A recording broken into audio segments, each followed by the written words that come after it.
Ini garuu alhamdulillah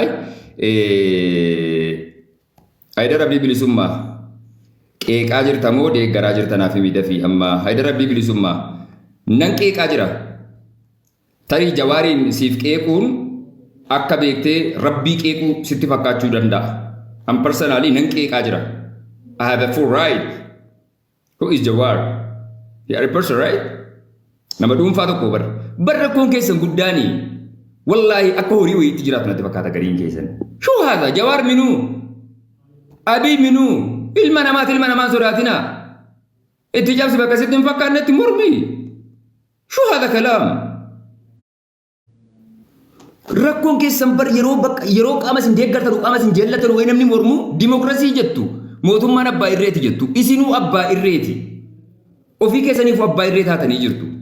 Hindi eenyuun haa ta'u bakka sababa qabdutti qeeqe abbaa beeterraa qeeqni qe'ee garuu evidensii haa qabaatu. Ragaa wayii irratti hundaa'e sababa wayii irratti hundaa'e qeeqi dirqama jechuudha wamanni deemu hundarra deemtee akka rukutuudhaati.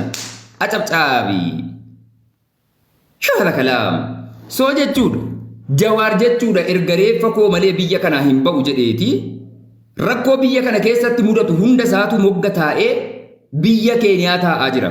Kana jechuun Alshashem Zoorraaleedha. Ila yeroo interviyuu irratti gaazexeessaan gaafatu jawwe ati biyya keessaa wayita baatutti Haydar sin seensisaa miyuutii godhatee teessa. Miyuutaa Salam alaikum amme. Waalaikum salam warahmatullahi wabarakatuh. Miyuutii godhadhuu taa'e. Hin dubbadhu? Hin dubbattu akka geessutti. Ayye maraaf ayye maraaf. Ayye. Qabadhe wallahi lazim. Ayye. Jawaariin jechuudha biyya keessaa reeffa koo malee Itoophiyaa keessaa kana boodan ba'u jedhe. Ofii garuu Keeniyaa taa'aa jira. Gaafa Oromoon kallattii adda addaarraa jechuudha boo'u caraanu iyyu maal ta'u yeroo ayyaana waggaatiif yeroo dhimma sagantaa tokko qofa irra keessatti bahee bakka geessanii bakka maal taatanii qofa barreessa yoo xiqqaate waggaa 3-4 kan argaa jirra erga mana dhaatii bahee jedhe. Gaafa garii ofii isaatiif tuurii fa'i godha gaara Kilimanjaroo fa'i ba'aa jechuudha beete tuurii godha muuvii godha bultii ijaarratti rabbi bultii sarratti haa tiksuuni jireenya idilee isaa jiraachaa jira. Haati Oromoo akkamitti jiraataatti? Abbaan Oromoo akkamitti jiraataatti? Intalti Oromoo dhiirti Oromoo akkamitti jiraataatti? Jawaariin kaleessa Oromoodhaaf aarsaa guddaa kafaleera. Eeyyee qeerroo gurmeessee sirna darbe sana jijjiiruu keessatti shoora taphateera. Shoora leencummaa eeyyee. Everyone knows. Ana nama miidiyaa fayyadamu miti. Ayyooliin abbooliin warra baadiyyaa keessa jiran warri internet access illee hin qabne ni fayyadamu ni beeku. Jabeessanii jechuudha. Kana jechuun Jawaar hadhaa irratti akkamitti jira kan jedhu irratti yeroo hunda perfectidha jedhee dubbachuu hin danda'u. Dogoggora qabaachuu danda'a. Dogoggora sana cabsiitti. Jawaar hanga kitaaba kana maxxansuutti taa'ee eegee kitaaba kana yeroo maxxanfachuudhaaf ba'e keessattuu eebbi sagantaa kitaabaa sun guyyaan isaa Naayiroobiitti qaqqabuudha. Guyyaan 2 yeroo hafu atteenshinii hawaasaa kana raasuudhaaf maaliif waan kana ba'ee miidiyaatti interviyuu godhe innoo usee taa'a. Meediyaa Ubuntu maal jettan irratti erga mana dhaatii bahee jedhee bahee kennuu fi miidiyaa namicha tokko irratti interviyuu Amaariffaan dhiyeesse. Sana achitti Jawaar miidiyaa irratti bahee mul'atee beekaa? Maaliif callisee rakkoo biyya kanaa yoo xiqqaatee jedhee bahee irraa waan tokko yaada tokko kennee mootummaan rakkoo soo qabaatee akka rakkoo sana fiiksi godhuuf bahee dubbanne. Hanga kana hunda usuu maaliif barbaachisee jedhe Jawaar? Har'a ammoo kitaabni kun guyyaa 2 hafe eebbifamuudhaaf yeroo jedhamu keessatti laayivii bahee interviyuu godhee mootummaa kana akka yeroo jalqaba gaafanni sirna kanarratti dhufee ba'uu jedhuutti qeequun maaliif barbaachisee jedhe? What is the reason behind? Dudduuba kanarratti maaltu jira waan jedhamu yaada. Biyyattiin kun biyya akka nama abidda jidduu taa'ee jechuudha laale. Isinii fi miti obboleewwan warra amma sirra teessee kaatee laaqattu kun jechuudha. Kan na arrabsitus kan na faarsitus jireenya bareeda jiraachaa jirtan. Inni biyya keessa jiru akkamitti akka uummanni kun jiraachaa jiru akkamitti haati Oromoo abbaan Oromoo akka jiraachaa jirtu jabeeffatee beeka.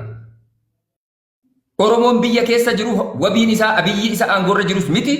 Jawaarii isa Oromoodhaaf hin qabsaa jedhus miti rabbii tokkicha isa uume irratti wabii godhateeti waan dhufu hunda simachaa kan jiraachaa jiru hawaasni. Qaama kamirraayyuu abdiin qabu uummatni kun. Sinii galaa jira miti faakti tokko fudhachuu qabdanu. Abbaa fedhee fi yeroo harka rukutamee inni yeroo kaleessa sirrii jira waan ta'eef hadha sirrii jira jettee harka cabacabdu jireenya akkasii keessa hin jiru uummatichi.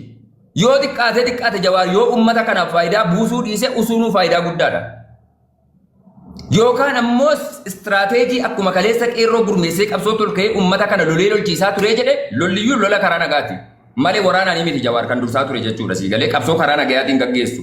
Karaa dippiloomasii biyyoota garaagaraa wajjin gaggeessuudhaan waan kana sirna sana kan jijjiiree jedhe jechuudha. Malee waraana hidhatee gadi ba'eetii miti akka jaalmarroo. Anamma jaalmarroo sirra isaa yoo deeggaruu dhiisee jedhe kabajaa guddaan qabaaf. Because ani already mootummaa kana wajjin rasaasaan waliin jifadha jedhee bosona kan seenee jiru. Siniin galaa jira miti. Jawaaris tiivii wayii ijaarratee gartuu wayii garee wayii ijaarratee mootummaa kana wajjin faayidu gochuudhaaf yoo addatti baha ta'e gartuun nama sirra taa'ee jechuudha konkaa hoolaa gowwaa maalii jedhu kuni gara Jawaar goraa. Inni ammoo abiyyiitu sirrii jira jedhu gara abiyyii deemee qaamni lamaan sun wal faayidiitti seena jechuudha. Uummata kana boqonnaa kennaa jedhamee yeroo iyyamu uummanni kun yeroodhaa yerootti taa'ee keessattuu waggoota 5 darban kana keessa uummanni kun jireenya azaaba keessaa jiraachaa jira. Yeroodhuma kan boqonnaa argata. Inni bosona keessatti uummata mootummaa wajjin taa'ee dararaa ture jedhe hangi tokko galaa jira yeroo jedhamee uummanni kun xiqqoo shurufkaa nageenyaa wayii yeroo hawwu keessatti amma immoo deebisanii ibidda istiraayik gochuun caaruun uummata kanaaf eenyudha kan yaadaa jiru. Gartuun hunduu saayidii dhuunfaasaa qabatee faayidaa dhuunfaasaatiif ba'ee uummata kanarratti geemii taphata taa'ee. Mootummaan inni aangorra jiru aangoo isaa tikfachuudhaaf an uummataaf hin dhaabbadha jedha. Inni siyaasa ta'ee gartuu wayii keessa taa'u ani uummata kanaaf jedheen dubbadha jedha. Inni bosona jiru uummata kanaaf jedheen dubbadha jedha. Akka jaalsanyiin jedhe uummatichi isaan dubbatanuuf kun isa kamiidha kan gogaaffiin. Uummanni yeroodhuma hunda mootummaa dhufaa darbaa fi akkuma sana ammoo siyaasa paartii siyaasa dhufaa darbaadhaan hayyuudha jedhee gartuu of waamee ittiin uummata kana olii gadi oofu jala osoo deemu boqonnaa dhabee dhufaa dabra jechuudha. Abbaaf ilmatti osoo dabarsu taa'ee gubataa taa'a. Uummata kanaa yaadu wanni jedhamu hin jiru. Harree wadala miti abbumti yaada fedhe dhufeetti fe'ee kan baachee deemsisu. Lukaan kanaafuu dirqama ummatichi kun bakka dogoggorri jiru. Jawaar fakkeenyaaf osoo baatii 3-4 dura osoo waa'een kitaabaa kun hin ka'in abiyyi irratti jecha kana kaasee wallaahi summa wallaahi wanti Jawaar jedhe kun maaliif kan jedhamu taa'ee yaada jecha tokko Jawaaritti hin dubbadha. Ija siyaasaatiin ilaalee hin dubbadha. Har'a Jawaar yeroo wanti eebba kitaaba kanaa ka'u keessatti intarviyuu gochuun maaliif barbaachise? Attenshinii ofii kana fuudhanii kitaaba kana ittiin gurgurachuudhaaf yoo ta'een alatti kallattii dhuguma hawaasa kanaaf quuqqamuu fi gubachuuf yaaduutiin akka waliin qabanne fudhadha akka Muhammad bin Aljaziiraatti. An qaama kamiifuu ergamtuu miti qaama kamiifuu bitamtuu miti qaama kamiifuu tultullaa miti. Fakkeenyaaf faayidaa rabbii bilisummaa asirratti hin argitan kun hiriyyaa kiyya eenyuun akkan ta'e na beeka. Eessa akkan oolu eessa akkan bulu eessatti akkan jiraadhu na beeka. Wallaahi dhugaa rabbiin isiniin jedha. Kunoo afaan isaatiin baasee si dubbatu isa fuulduratti itti dubbadha. Qaama kamirraayyuu sumuni tokko argadhu sumuni tokko hin dubbadhu. Waan natti fakkaatee jedhe yeroo abiyyiin uummata miidhee jedhu abiyyii gad ba'een jechuudha kunoo isinuma fuulduratti bahee dubbadha. Gaafa sanatti gootanaa jetta dha'ootanaa jetta. Horiin jechuudha kottee dura nama jala yaatee waan gide waccitu kun. Shanaafattuun jechuudha waa'ee siyaasaa hin beekne. Luqaatuun jechuudha. Deeggaruuniif qeequun garaagara. Waan sammuun kee itti yaade waan sammuun kee fudhate dubbadhuun sodaatiin itti cabsi. Amantaa irratti jechuudha ilmi namaa kun addunyaa irratti fi akiraa irratti kan wabii eeggatu rabbiin iyyuu bakka gaafii isaan tanetti hin gaafata miti ishee gad ba'ee. Amantaa keessatti wanti kun akkam suuraa kamirratti? Isin waanuma hunda fudhatanii hin deeminaa. Inti insaani ilma namaati isin. Akka horiitti callisanii garuma feetan dhoofaminaa. So Jawaar wanti nama godhee jedhe faayidaa biyyaatiif osoo hin ta'ini. Yoo ofii isaatiif faayidaa dhuunfaa isaatiif ta'een alatti wanti amma Jawaar fudhatee deemaa jiru kun gonkuma biyya keenyaaf bu'aa hin qabu. Completely. Jawaar kareessa irratti uummataaf hojjetaa jira, uummataaf godhee jira. Qeerroon hedduun isa faana hiriirtee lubbuu isii qaalii hin darbine hin deebifamne aarsaa gootee sirna biyya keenya jijjiiruu keessatti shoora guddaa taphatee jira. Sanaaf big respect. Hadha irratti garuu Jawaar yookaan dhaaba of danda'e wayii ijaarratee dhufee faayit gochuu. Akka kaleessaa silaa qeerroodhaan bahii karaa cufii akkana godhi akkas godhi gabayaan sun darbee jira. Su'ee taballaa qumaarnu bana garaachillee hin deebi'u suni harma jigee waliin ka'u deebi'ee. Tuutmaa jaadha yoo rarraasaa oolanis yeroo irraa eegate muku. Qeerroon akka kaleessaa sun ba'u hin jiru dhugaa dubbachuuf biyya keessatti. Faaktirii wanti isinitti himuu barbaadu. Hadha irratti istiraateejii haaraa wayiitiin yoo dhufameen alatti mootummaan akka sana jedhanii mootummaa kana arrabsuu fi wantoota hin taane gochuudhaan wanti fala argatu tokko hin jiru. Jecha isaa keessatti waan tokko nagahee jedhe. Mootummaa ta'uun barbaadda jedhe gaafa gateen gaazexeessaan. Mootummichi inni kun yoom bu'ee jedhe. Haadha isaarraa waan fudhateen hanga gooxiif gareetti gadi fageessee sirna isaa ijaarratee abdii biyyattii irraa bu'uuyyuu hin qabu akka jechuuti. Dimshaashatti jechuudha diteeliin jecha kanaa. Honestly. Jawaar kaleessa irratti tarii miira dargaggummaa qabaadhaaf lolaa duutaa dubbata yoo ta'e jedhee hadha garuu Jawaar mana hidhaa keessa seenee waa hedduu barateera jedheen yaadaan dhugaa dubbachuuf. Hedduu tokko jijjiirameera jedheen yaada Jawaariin. Jawaariin an kaleessa yeroo qabsoo maastar pilaanii beekuu fi Jawaar amma jiru fardaa fi lafa wal argatu. Mana hidhaa jechuun yuunivarsiitii kaampasii guddaa wayii keessa akka nama jechuudha. Fakultii guddaa wayiitiin giraajuweet godhee baheettiin fudhadhaan Jawaariin. Hedduu jijjiirameera. Akkaataa haasa'u irratti tasgabbii bilchina. Akkaataa haasawaa waa hedduu irratti jijjiirama qaba Jawaar. Kana hundumti keessanuu warri mormitan sorii qeeqanus ni beektu. Har'a garuu akka kaleessaa duutaa dubbachuu baatullee jechoonni inni fayyadamaa jiru dhugatti Jawaar irraa waan eegamu miti. Har'as irra deebi'ee keessattuu waan faabiliin wal qabatu. Jawaariin hedduu jechuudha. Wanti akka saayidii qabsiifamuu fi akka qabsoo gandaatti akka deemu wanti gochiisee jedhe inni guddaan Jawaar Muhammad haadha isaarraa maal ta'e haati koo akkana taate waanuma haadha jedhamu kanarraa Jawaariin bu'u. Abiy Ahmad Ali akka nama tokkootti nama parsanaalii tokko isa wajjiniin faayitii qabuun gaggeessu waan faamilii jedhamu maaliif wal qabsiisa? Diqaalaadha jechoota jedhaman keessattuu yeroo reef jechuudha biyya aangoorra ba'u irratti jechuudha. Of course opshiniin Jawaar Muhammad akka OPDO keessaa qaamni Oromoo bakka buutee aangoo fudhachuu qabdu jedhu Lammaa Magarsaa ture saabiqaadha jedha warri Jimmaa tokko hireedha Abiy Ahmad dhufee aangoo sanarra qabate yeroo sanarratti Jawaar akkam akka ta'a ture jedhu hundi keenya iyyuu hin beekna. Deeggaraa biyyiin turre nama biyyi mormaa ture gonkumaa aangoo qabachuun qabu jedhee garuu biyyiin naqee taa'eera. Boodarra deeggaruu jalqabee sadarkaa bilisoomni irra jedhu qaqqabe. Har'a garuu Jawaar jechuudha waan sana osoo taa'uu naanna'ee hadhas jechuudha jechoota kana yeroo fayyadamu dhugumatti Jawaar Muhammad akka kaleessaatti uummata kana qabsaahee qabsoo keessa galchee sirna kana jijjiirsisuudhaaf immoo ammas biyyattii keenya kana keessatti uummanni shakkii mootummaa kanarratti gatee nageenyi biyya kanaa ammallee gaaffii keessa galtee burjaajjiinii fi rakkoon biyya kana keessatti akkasiin falan arganne wayii yoo gochuu ta'een alatti bu'aan inni ifa galeessaan qaba jedhee yaadu hin jiru gabaabumatti jechuudha isinii galee. Waa wayii hundumti keessa wanti hubachuu danda'uu qabdanu. Ilaa waa'ee Abiyyi Dhiisaa, waa'ee Jawaarii Dhiisaa, waa'ee hawaasaa dubbadha. Ummatichi nagaan jiraachuu qaba. Abiyyi miti Hiitlariin osoo amma biyyattii kana bulchaa jira ta'eeti hanga waan isa achirraa kaasu wayii hin qabnetti bileem gochuudhaan biyyattii keessatti callistee nama wayii maqaan taanetti kennuudhaan ummatichi akka inni jireenya ibiddaatti ta'u gochuun faala tokkooyyuu hin qabu. Silazii Jawaar mataan isaa yoo dhuguma kitaabni kun akka gurguramuudhaaf atteenshinii ummataa kana gara ofiitti deebifachuudhaaf gochuu ta'een alatti miidiyaa irratti intarviyuun inni nama kenne kun fudhataman qabu ana biratti akka Muhammad bin Aljaziiraatti. تفضل يا دربي بالسمة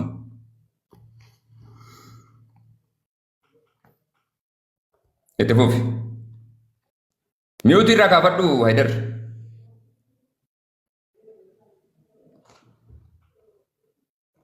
ميوتي راكا فردو بيتو سيمبوسا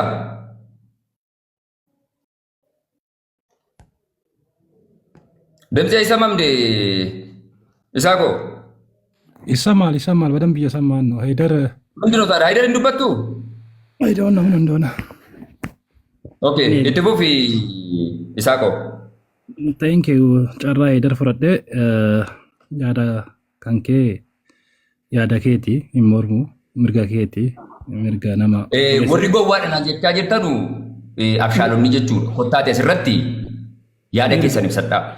Goguma kiyya asirratti himaa please. Mirga obboleessa. Altii qofatu koomentii jala fiddee gowwaa itti keessattuu ilma dhiiraa taate dhiiraan gowwaa hin jedhin. Kottuuti ati isarra hayyuu ta'uu waan isarra caalteen yaada kee ibsadhu. Firiidamiidhaan jechuudha sii galee. Dimookiraasii dheettee dimookiraasii fitteen qabsaa jetta. Atuu jechuudha dikteetara. Maal gochuudhaan dikteetarummaa nama kaanii ibsitaree. Atootu abbaa irree taate nama arrabsitu. Osoo ilmi namaa tokko mirga yaada isaa bilisa ta'e ibsachuu qabu. Kabajuu fi hin danda'in yeroo dhuma hunda jala deemee harka rukutuu fi dibbee rukutuu fi hin qaba jettee kan yaaddu yoo ta'e. Who is the difference between dictator and you? Lamaan keessan wal fakkaataadha durree bashoo jechuudha. Maqaa jijjiirame malee tokkuma jechuudha uumamni keessan. Ilmi namaa tokko abbaa fedhirraa mirga yaada isaa ibsachuu qaba.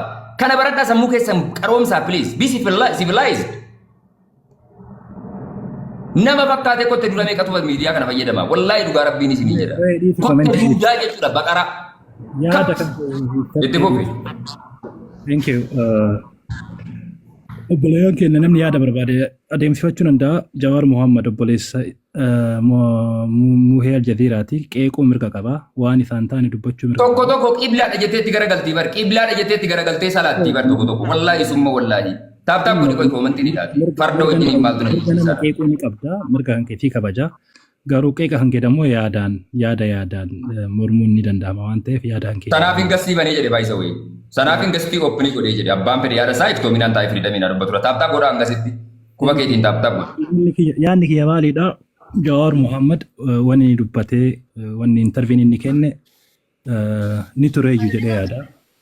Waan dhugaati biyya keenya keessa lafaa ka'ee Jawaar Muhammad biyyi nagaa Leenjisoo miyuutii godhadhu. osoo biyyi nagaa qabdu osoo uummanni jireenya gaarii keessa jiru Jawaar Muhammad yaada kana qabatee hin dhufne yaada rakkoo jiru wanni nu dubbate hunduu parsantii 100% dhugaadha. Karaa nagaatiin socho'uudhaaf mootummaa kana aangoo irraa buusuudhaaf mootummaan kun akka inni barbaadu akka biyyi barbaaddu akka Oromoon barbaaddu ta'uu didee jennaan paartii mormituutti seenee mormuu jalqabe.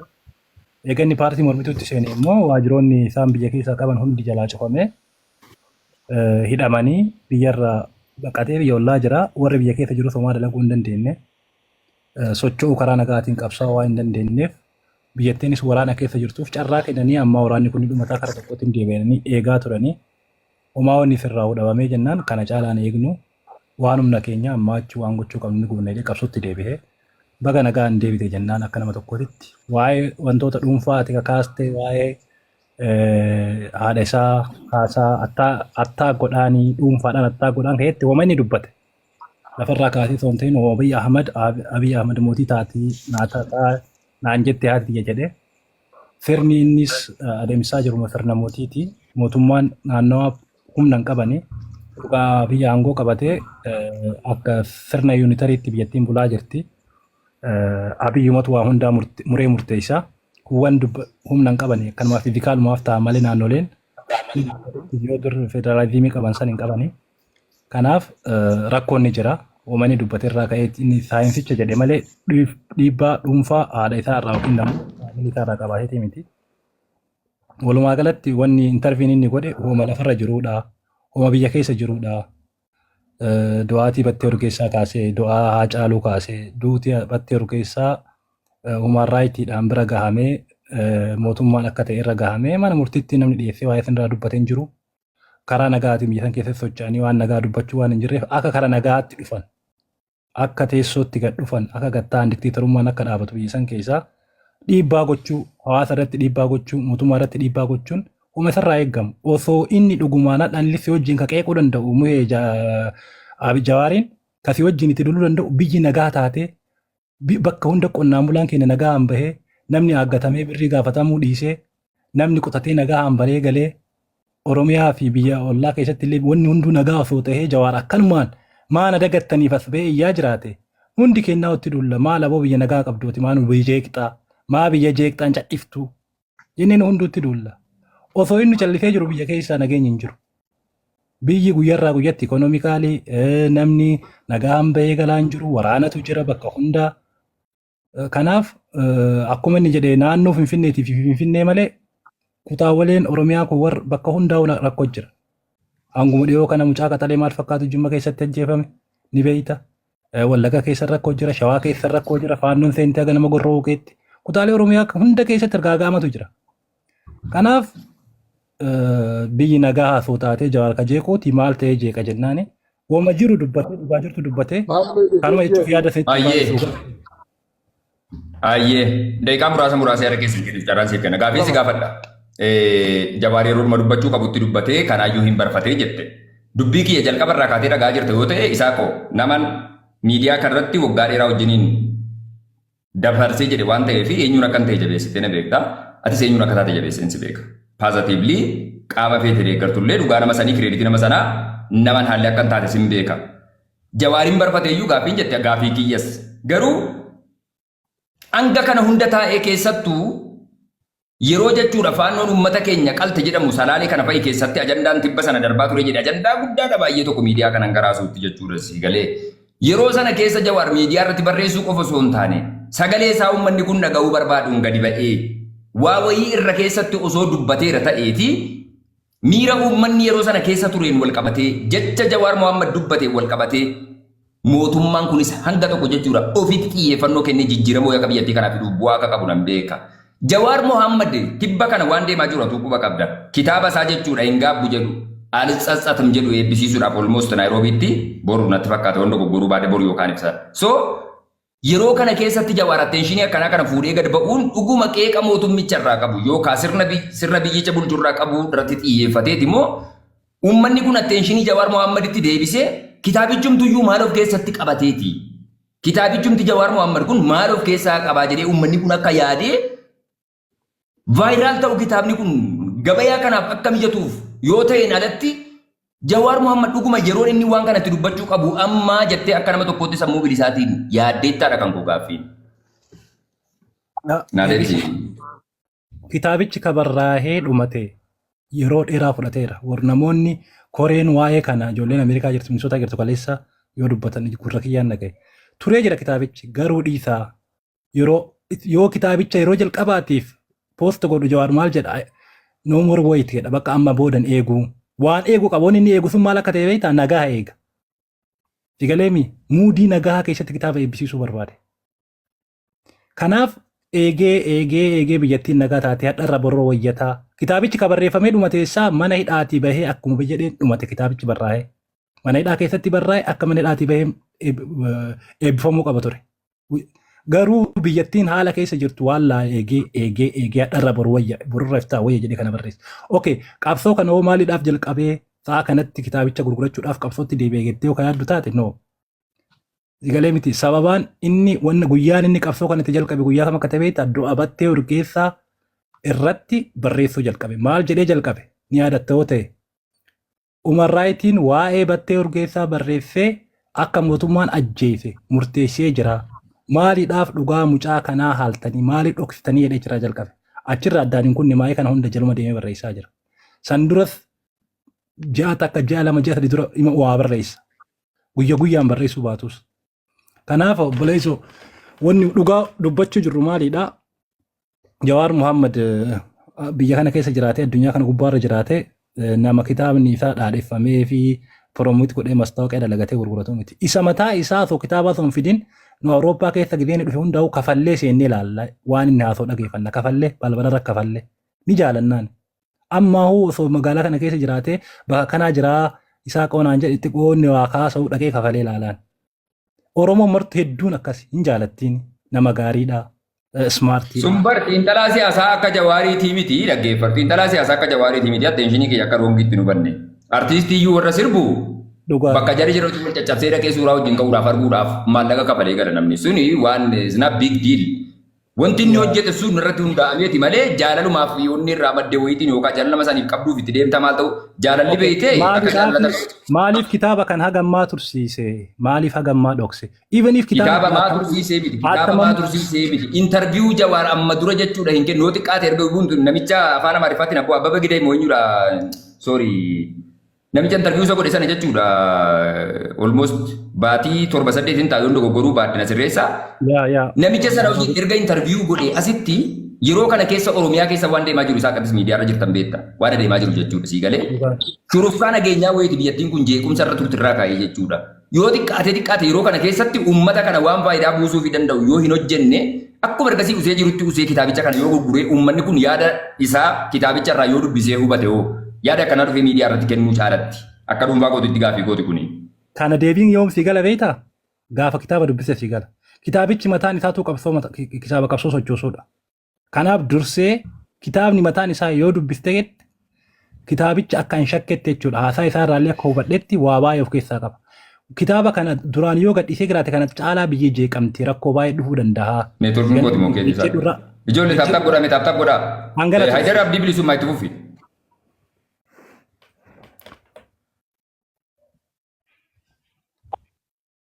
Assalamu alaikum warahmatullahi mamme. Waalaikum salam warahmatullahi wabarakatuh. Thank you Isaako. Itti fufi Haydaro. Sagaleen kee hin jiru? Hin jira bareechee jira. Taaptaap godhaa. Itti fufi Haydar. Reefi baay'ee naan lolti mamme an maal jedhee naan lolti akkasii. Reeffadheetiin muyiti qabadhe maal Hin maalin qeeqaa jirta balleessu moo hin jennaan faarsaa baay'ina jiraan? dallante. Hin qeeqaa jirta moo hin faarsaa jirta? Reefu maalin balleessi?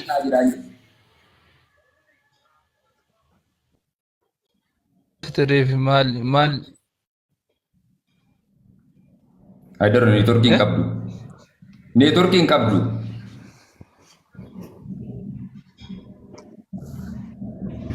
reefu nageenye. Haidar itti fufi. Maame. Reefu maal jennaan naa lolte akkasitti naa rabsite reefu. Sin arrabsine Haidarii hin qeeqaatta moo hin faarsaa taanaan jette jennaan ni hin qeeqaa jiraan siin jedhe. Maal kun arrabamu? Isin mootummaa qofa jettan malee isinuu abbootii irreetii naan jettee bare ani hangaafi qofa si gaafadhe malee maaliin jedhe. Of course maallee dirqama jechuudha qeequu faarsuudhaaf gargar baasee namootaaf nam faarsaa jira nan qeeqaa jira namootatti ibsuun qaba waan natti fakkaatu ati jecha koorraa hubattee addan baafattu. An ka jedhe bar akkuma seenin hin qeeqaartamu hin faarsaartaa yookaan hin mormaartamu hin deeggamu. Nan qeeqaa jiraan siin jedhe Haidar. Laalama mamme dura arra ati tasgabbaa'e dura an akka hangafa keetitti waan si gorsu arra tasgabbaa'e maaf akka kanatti dallantamuu nan beekaane maaliidha jedhe. Viidiyoo dalayde irratti hawaasni hedduun waa hedduu siin jedhee jira. Santu miira keessi galche malee ati ilaalcha akkanaatis sadarkaa kana hundatti addaan fagaattee namicha kan akkatti mormitu akkati mormee nan beeka yoo mormites waan tokko tokko an akka mataa kiyyaatti an eenyu deeggara dura na beeytami maammi an eenyu deeggara. Ati garaa kee deeggarta beeytami. An nam tokkollee hin deeggaru duniyaa kana gubbatti ani nam tokkollee hin deeggaru. Ani ofii fi qofa deeggaraa warra ummata Muhammad san ka salaata shan salaatu ka waan argate nyaatee bulu miskiina hiyyeessa waa takka hin qabne ka kiisii dubuu akka akkaawunti illee qullaa si galee ati akka malee miira keessa galteerta miira keessaa bahe koomintii ummata illee hin cufin namni illee waan barbaade haasa'u ati illee waan barbaade haasa'e lammaffaa qeeqa kan kee keessatti wantan arge reefuu jechuun bakka hin qeeqneeyyu. Just akkuma gurbaan diimaan gadi cabsisan itti hin cabsite illee maal cabsite akka malee itti wanni jetti qeeqa akka barbaadetti garuu wanni reef ati gabroonfataan mootummaa qofaallee miti isinillee gabroonfataa inni jedhu ammoo sirriidha. Namni keenya hundi gabroonfataadha. Sis atis ati gabroonfataa waan taateef reefi koomentii cufti gabroonfataa waan taateef reefi muyitii qabadhu naan jette dhugaadha warra balkaaba ummanni Digalaami ummanni laal dhagee ummanni keenya illee gabroonfataadha. Ummanni keenya yoo ati waa mormitillee faallaa isaa ta'anii hin chawu. Namni kun waan kanaaf jedhee dhugaadhaa sobaa ummanni keenya warri koomentiidha.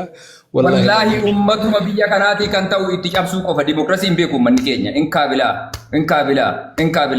Ummata jechuun rabbiin haaran galfatee dhimee kee lukkii osoo gubattu osoo boojju osoo gadoodu jiraatu dee arrabsee dadhabee bakka biyya Itoophiyaa kana keessa wanti jirtu Guraagee taatee Oromoo taatee Silxee taatee maal taatee biyya jechuudha beektee abboo a'uuzu billaahi boqonnaan arganne yaa akhi yoo ati keessaa Useen ta'a jettee siyaasa jibbitee callumete akkuma nama tokko nan jiraadhate jireenyaan arganne wallaahi dhugaa rabbiin sin jedha yaa akhi ummaticha kana mee ilaali rabbiin sittaa mul'isu obboleessa kiyya Oromiyaa keessa warra masrataa jiru irra guddeessi biyya namaa jira.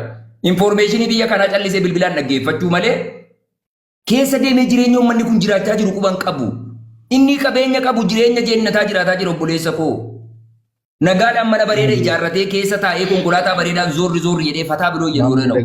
Hiyyeessatti jireenya abidda taate. Inni kaan moggaa ba'ee dhokatee taa'ee irraa dubbata. Carraa nama biraatiif illee hin kennina. An akka nama tokkootti akka nama siyaasaa keessa hin jirretti akka nama tokkollee hin morminetti akka nama tokkollee hin deeggarreetti wantaan jedhu tokkoo fi tokko warri mormitan illee mirga namaa eega. Warri deeggartan illee mirga namaa eega. Haga mirga walii eegnetti warabbal kaaba bilisummaan jettan tokko illee walqixxummaa fi wanni jedhamu hin kijibataa malee muudii amma duraati. Warri deeggartan illee miira keessaa bahaa beekumsaan deeggara. Warri qeeqxan illee miira keessaa bahaa beekumsaan deeggara. Akka haasawa Jawaar Muhammad dhagahetti Jawaar Muhammad waa hedduu qeeqee waan tokko galateeffateera biyyiin tokko. Ilmi namaa yoo dhibballee yoo 99 takkallee keessa galateeffatu qaba akkasitti. Warri abiyyiin deeggartan ija dunuunfatanii hin deeggarina. Ija banadhaa deeggara. Warri abiyyiin deeggartan mataa qolloftanii hin deeggarina. Warri jawaariin deeggartanillee mataa keessan qulfii mana gattanii hin deemina. Banaadha. Ijallee banadhaa gurrallee banadhaa akkasitti beekumsaan deeggaraa waan deeggartan kana. Warri koomentillee amma Muhammad warabbal ka'abaa nan kakadhan hin gaafanne wanni akkana isa haasofsiisu koomentii isin barreessatan amantanillee baatanillee an koomentirra dhufee maammee ati hin deeggararta mu hin qeeqarta nan qiyaamaa nadhaabe waan hin deeggararti fakkaate. An nama agartee an nama sin jaalatu tokko nama sin jala dhaabbatu tokko akka nama tokkootti garuu warri deeggartan kun suutaan deeggara maaloo warri mormitanillee suutumaan deeggara. Warri mormitanillee akka maammee dhuftanii qiyaamaan dhaabina warri qeeqtanillee yookaan maammee. Amtanii turtiin qabu. Carraa leenjisuudhaan dabarsa. Miyuutii godhi. Baggamdaan. Leenjisa miyuutii irraa kaafadhu. Neetworkiin kooti moo kana jedhu. Jirta Muhammad? Jira. Sagaleen kun nagaama miti. Ijjigee duraanuma duraa jette naa jennutti hin babaasiniitiin teenya ijjigee xiqqoo nurraa kare. Nageessisa. An yaada tokko qofa kennuu barbaada. Ija kee duraa akkam jechuudha maal ijji koo uumama ijji sama yakka leenjisoo. Hello. Nan nagaa itti fufi. Yaada tokko qofa simamuu barbaada. Yaada tokko qofa simamuu barbaada. Jawhara interview har'a godhe kana sababbiin isaa waan biraatti fi miti kitaaba ofii gurguratuu fi beeksisuu fi jette bakka kanatti qofa simamuu barbaada. Sochiin amma Jawhar go'aa jiru kuni yeroo ka eeggate moo sirrii miti jechuu osoo hin ta'in ofii maammee meesajii normaal ilaali meesajii normaal dhiifama meesajii normaal si ergeera.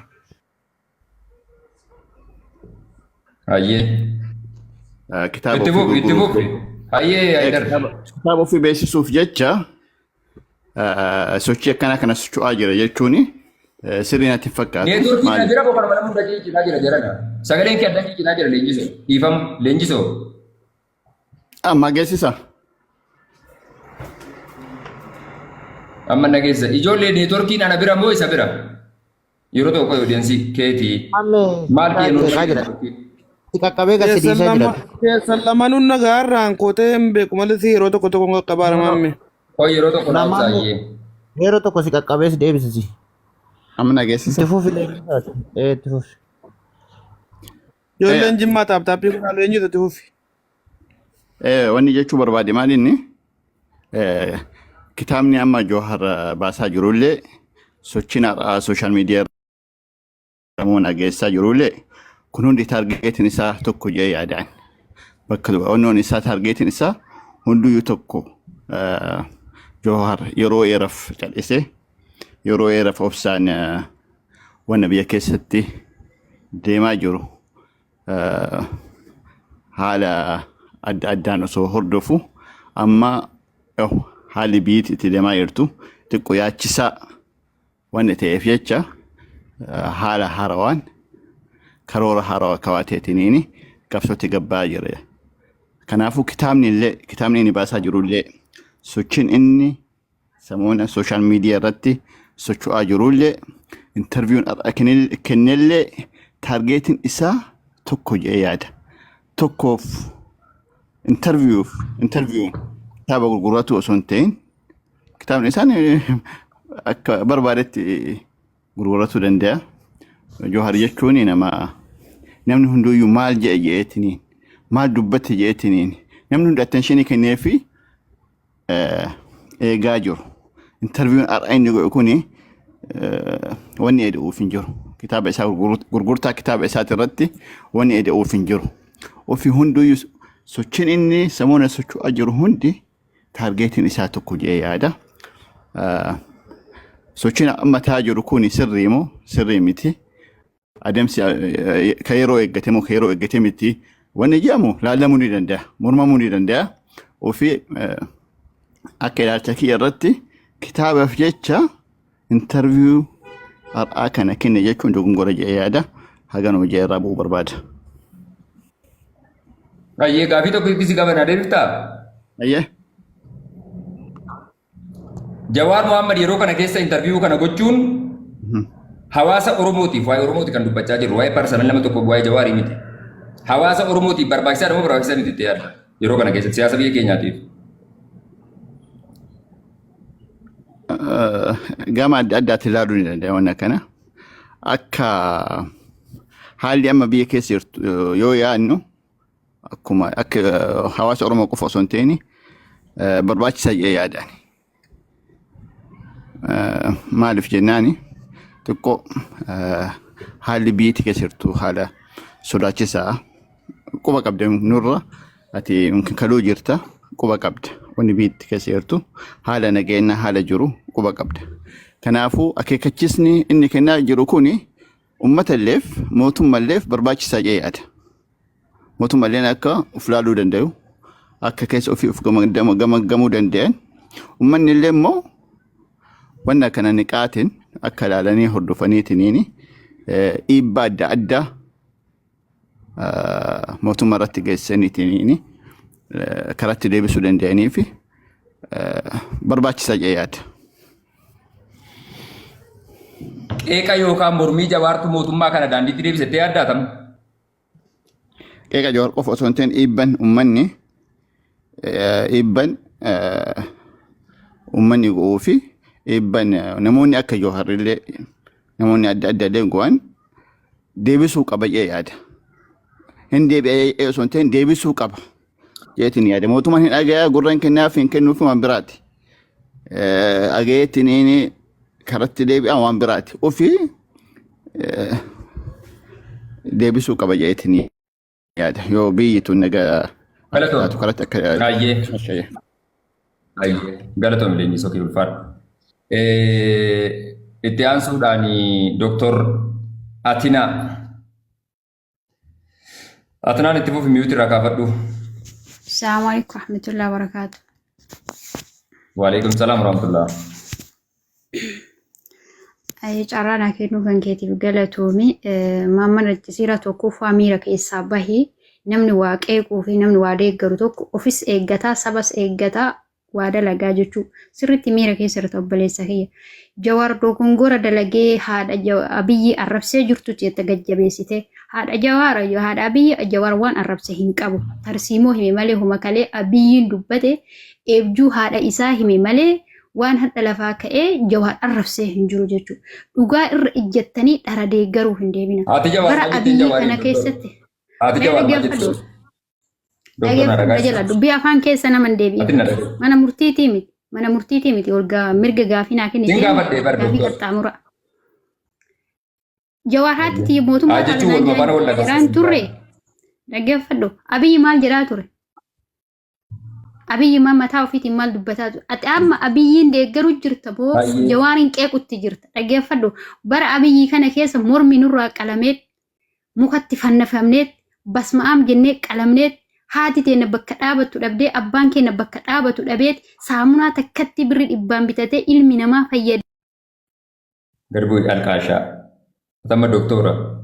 Waa'ee parastamoolii, waa'ee saamunaa waan akkasii sana hojjetti doktorri. Hadha gahee hojii keenyaa barru.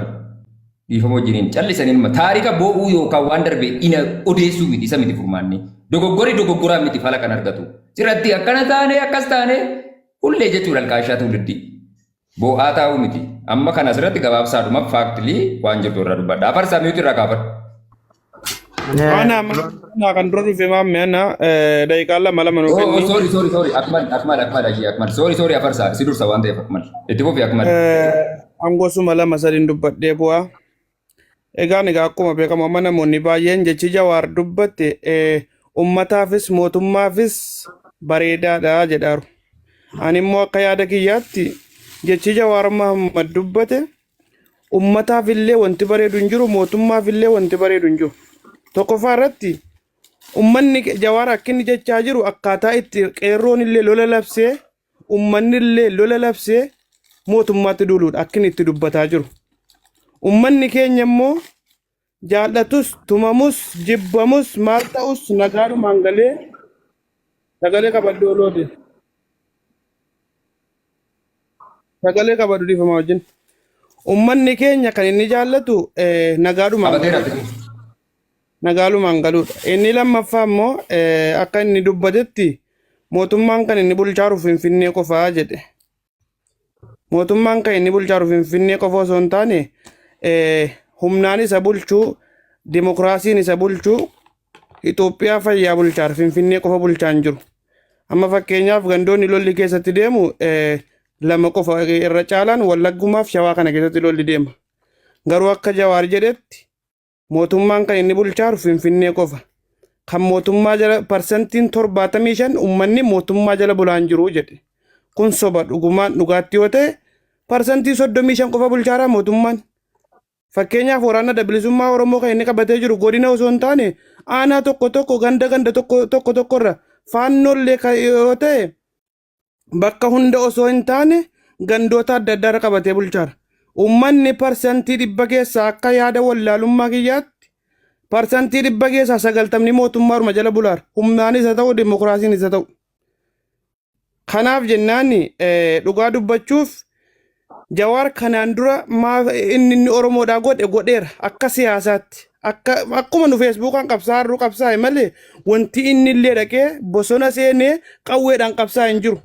Maammeen kun hadda feesbuukaan waan gaarii tokko hojjennaan duukaa hiriiruu dandeenya. Akkasumatti duukaa hiriirreerra. Ijoolleen baay'een immoo ammas gara gandummaatti hin geessina. Waa'een siyaasaatii fi nuti amma gaafa Jawaariin tuqnu takkaa maqaa arsii dubbachuudhaaf qomiillee arsii irratti dhiyeessuuf hin qabnu. Kanaaf gaafa dubbannu gaafa qeequullee ta'e gaafa faarsuullee ta'e gandummaatti hin geessina jechuun barbaada. Caarraa gaggabaabsinee walii keenya silaa waan baay'ee dubbanna waan ta'eef tasuma gandummaatti hin geessina. Abbaan wal qeeqe wal qeequ. Uummanni keenya kan fedhu nageenya. Maammee kanuman jedha. Galatoon ulfaatu. Waa'ee gandaa kan dubbatu cunduura beekee hayyaa bartoo dhiifama xiqqoo wayii jidduun dubbachuu barbaadeetti. Waa'ee gandaatti kan fiigee galu yookaan diqaalaa yoo ta'e yookaan hattuu yoo ta'e yookaan bitamtuu yoo ta'e sii galaa jira miti. Qaama akkasiitu yeroo wanti wayii dhufee jedhu fiigee gandatti hulluuqee fiigee galuudha jedha. Akka Oromootti yoo yaadde nama sana hojii isaatiin madaalta malee ganda fedherraa dhalatu nama kamirraa dhalatu I don't care. Oromoo dhiisii yoo saba biraatu ta'e silxee guraagee kan baataa ta'ee jedhe akka biyyaatti namni wayii bakka bu'ummaa fudhatee deema yoo ta'e hojii isaatiin nama sana madaalee judge godha malee gandanni itti dhalate maatiin irra dhalateef is not my business. Eenyuyyuu na beeka kana jechuun wallahi dhugaa rabbiin itti hin jedhe eenyurraayyuu jibbaan qabu eenyurraayyuu sodaan qabu bakka natti fakkaate takka natti fakkaate abbaa fedherraa mirga dubbachuun qaba kanadha kan hin jechaa jiru itti fufee abarsaa.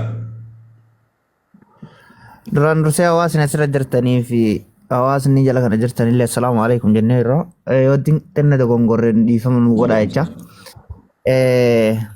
Wanni isinirraa dubbachaa jirtan namni tokko yoo qeeqame jabaata qeeqamuunis nama qeequunis bareeda. Waan dhugaa takka dubbachuun ammoo homaa xiqqeenyaa miti. Garuu ani kan ajaa'ifadhee hangammaa ajaa'iba natti ta'ee takka ani waan akkanaa kanallee keessa seeneen dubbadhu yoo namni callisees maa callisee eessa badee jedhanii lolan yoo namni dubbatees maa dubbatee jedhanii lolan. Oromoon keenya kun walumaa galatti rakkoo qaba rakkoo mataa isaaf danda'e wallahi amma yeroo Jawaar duraan callisee badee dhiisee keessaa bahe san maa usee hin sodaatee biyyattiin teessituun kuftee gara jiidee jechaa turan argaa turre jechuun namootuma gurguddaa namootuma hedduu haasaa danda'urraa dhagaa ture an akka kiyyatti sagalee dubbachaa turan haasayaa turan amma immoo inni deebi'ees maaliif deebi'ee akkas jedhee akkana jedhee garuu namni tokko qeeqamuun homa jiru Jawaar qofaa miti bar namnummaa nama maammeerraa kaasii warjoollee mateen feemasitti xiqqoo asirraa kaasii namni isaanii gadi ni qeeqa nus qeeqaa turre jechuudha sagalee namni yoo qeeqame ni jabaata qeeqamuun bareeda garuu wanni tokko immoo amma jechi Jawaar jedhe irratti namu dubbatu kun amma dhiyoo kana waa'ee hin gaabbuutu ture amma immoo waa'ee mootummaa qeequu isaa san irratti dubbachaa jirtan natti fakkaata yoo dogongoruu baadhe akkasanatti fakkaata. Akka nama tokkootti wannan jechuu barbaadu akka yaada sammuu kiyyaatti Jawaar haadha isaa yookaan akka nuti gartee haati ta'e akkasii akkana jenne sani odoon jedhinii homa kalee yookaan abiyyiin dubbate yookaan aboo jaarraa 20 meeqaffaa keessa mootummaa taataa abjuu isaanii kan jedhu sanaan biyya bulchaara bakka jedhu sanitti tuquu isaatti haasa'uu isa haasaa kaleessaa sanarra dhaabbate yookaan haasaa yookaan muummee xaqalaa ministeerii Itoophiyaa dubbatan irratti dubbate waan jedhu natti fakkaata akka kootitti. San ammoo jibbaafaa jechicha sirreeffadhu jechi Jawaar jedheef jechi haati abiyyi jedhan tokko sirreeffadhu. Akmal dhiisi gaafinan eessaa fi dhiisa dubbatu. isa achirratti dhaabbatee inni waa'ee sana kaasa waan natti fakkaata waa'ee inni achirra dhaabbatee jedhanirratti inni illee sanirra dhaabbatee dubbate natti fakkaata so kana waan isa jibbaaf jedhaa yookaan isa qeequuf jedhaa sanaan waan adda baafadhe hin qabu Jawaar bira hin jiru waan ta'eef sigalee akka haasaa dhageenyetti. Ayyee afarsoo waan qabdan gaafadha. ilaali ayyee afarsoo haati Jawaar miyuutii godhi caala dhiifama wajjiniin Jawaar Muhammad har'a osoo hin taane yeroo jalqaba jechuudha beektee aangoorra Dr. Abiy Ahmad bahuudhaaf jedhu jecha inni fayyadamaa ture jedhe ani yeroo sanatti mormituu mootummaa sirna kanaa deeggaraa Jawaar Muhammadidha. Kana asirratti isin adda na jaalladhaaf na faarsaaf waa'ee koorraa akkas jedha akkana jedhaaf miti faaktiin an beeku namni na beekus beeku sana. Wanti inni jechaa ture jedhe honestly wantoota isarraa hin eeggamne baay'eedha. Hayyee itti aansuudhaan deebi'ee jechuudha. Jawaar Abiy Ahmad wanti inni dubbatee jedhe miidiyaa irratti haati koo mucaanana boru mootummaa taataa jettee wanti isin natti dubbachaa sammuu keessatti akka mootummaa ta'u yaadaan guddadhe jecha jedhuun alatti sirna amma jechuudha Abiyyiin biyyattii irratti instaal gochaa jiru yookaan ammoo lafatti gadi buusaa jiru kanaafi sirnoota abbaa irrummaa mootummoonni darban biyya keenya irratti raawwachaa turan sana jechuudha sirna akkasii uummata Oromoos ta'ee sabaaf sablamoota 86 ol biyyattii kana keessa jiran irratti gadi buusii irratti hojjedhu jechii haati jette hin jirtu. Hayyee erga Abiy Ahmad mootii taataanii fi mootii abbaa irree taataan garagari. Sigalee biyyoota Arabaa fakkeenyaaf atarra keessa jirtu